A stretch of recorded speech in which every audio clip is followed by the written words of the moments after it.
The truth hidden in plain sight. Barbara Brantley Stewart's autopsy reads like a silent witness. The body itself told the truth, but Chicago area autopsy services chose to look away. Instead of calling out foul play, they hid behind her medical history, using it as a loophole to declare her death natural. What was found?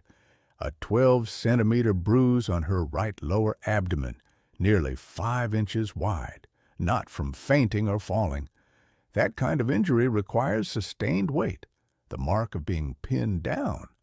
Fractured second and third toenails on her right foot. Toenails don't snap in a natural passing. They break when someone is fighting, kicking, dragging, or pushing away. What's missing? No elbow scrapes, no knee bruises, no head injuries, no injuries on her back.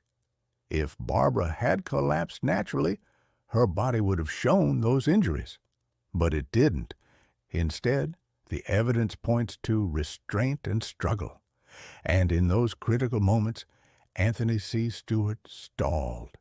He waited over an hour to call for help, then asked paramedics to wait another 15 to 20 minutes before entering.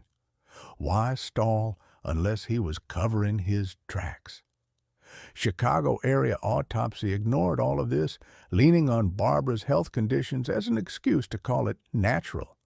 By turning a blind eye, they handed Anthony the shield he needed.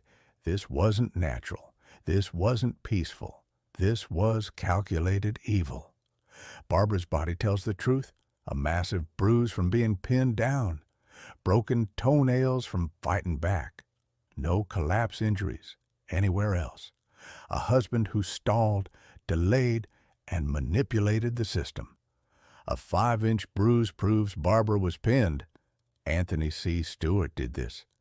Anthony C. Stewart is not a grieving husband.